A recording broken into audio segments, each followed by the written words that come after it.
Assalamualaikum warahmatullahi wabarakatuh. Perkenalkan, nama saya Aila Isfahani dari Prodi Ilmu Al-Quran dan Tafsir Angkatan 2024 dengan NIM 24384012003. Fakultas Usuluddin dan Dakwah, Institut Agama Islam Negeri UIN Madura.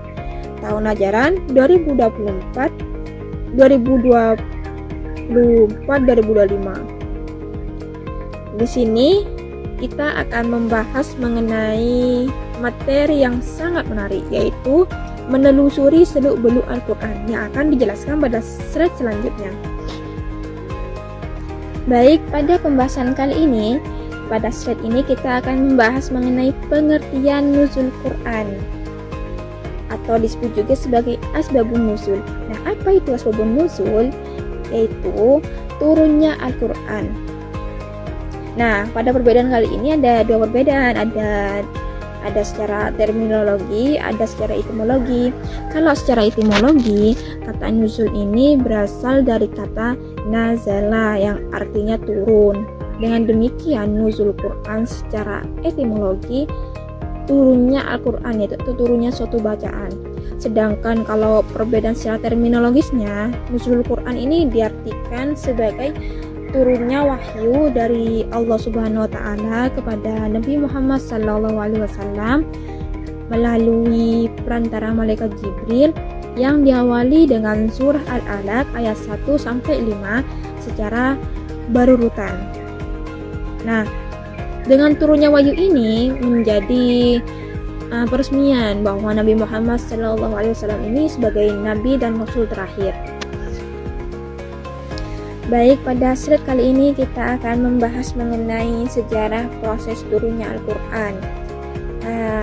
Al-Quran pertama kali ini diturunkan kepada Nabi Muhammad SAW melalui malaikat Jibril secara berangsur-angsur, yang diawali dengan surat Al-Alaq ayat 1 sampai 5. Turunnya Al-Quran ini berlangsung kisaran selama 23 tahun. Pada turunnya Al-Quran ada beberapa tahapan.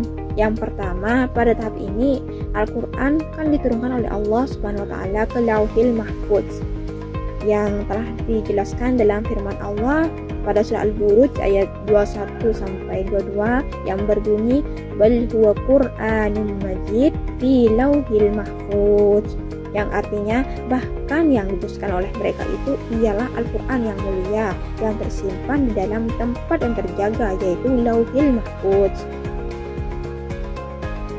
Baik, pada pembahasan kali ini yang kedua, tahapan kedua, yaitu setelah Al-Quran diturunkan dari Lauhil Mahfuz menuju ke Baitul Izzah.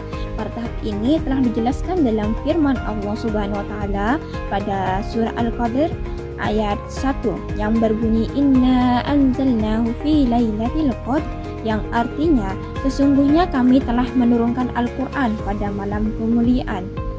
Dan ada juga firman Allah di Quran surah Al-Baqarah ayat 185 yang berbunyi syahrul ramadhan alladzi unzila fihi al-Quran hudal linnasi wa bayyinatin minal huda wal furqan, yang artinya bulan Ramadan adalah bulan yang di dalamnya diturunkan Al-Quran sebagai petunjuk bagi manusia dan penjelasan-penjelasan mengenai petunjuk itu serta pembedaan antara hak dan yang batil. Baik, pada tahapan terakhir ini setelah melalui perjalanan panjang yang awal mulanya dari Lauhil Mahfuz, setelah itu ke Baitul Izzah. Nah, pada tahap ini Al-Quran langsung diturunkan kepada Nabi Muhammad SAW melalui perantara malaikat Jibril alaihissalam yang diawali dengan Quran surah Al-Alaq ayat 1 sampai 5. Nah, ini telah dijelaskan dalam firman Allah dalam Quran surah Al-Isra ayat 106 yang berbunyi wa Qur'anan faraqnahu litaqrahu 'alan nasi 'alal mukthi wa nazzalnahu tanzila, yang artinya Al-Quran kami turunkan secara berangsur-angsur agar engkau, Nabi Muhammad, membacakan kepada manusia secara perlahan-lahan dan kami benar-benar menurunkannya bagian demi bagian. Baik, setelah adanya pengertian pada Quran Surat Al-Isra ayat 106 yang terdapat pada slide sebelumnya, Dengan adanya turunnya Al-Quran secara berangsur-angsur ini memiliki banyak sekali manfaat dan hikmah yang dapat kita ambil. Yang pertama, meneguhkan hati Rasulullah Sallallahu Alaihi Wasallam. Yang kedua, memudahkan Rasulullah dalam menghafal lafaz Al-Quran. Yang ketiga, agar mudah dimengerti dan dilaksanakan segala isinya oleh semua umat Islam. Yang keempat, untuk memperjelas apa makna dari Al-Quran.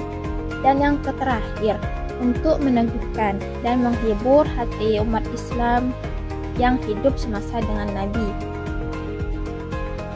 Oke, untuk penjelasan yang terakhir di sini terdapat pengertian dari asbabun nuzul. Nah, asbabun nuzul merupakan sebuah ilmu yang sangat penting dalam memahami Al-Quran. Secara etimologisnya, asbabun nuzul ini terdiri dari dua kata bahasa Arab, yaitu asbab dan nuzul, yang berarti turun. Dengan demikian, asbabun nuzul secara harfiahnya berarti sebab-sebab turunnya Al-Quran. Mungkin itu saja yang dapat saya sampaikan. Apabila terdapat kesalahan, saya mohon maaf.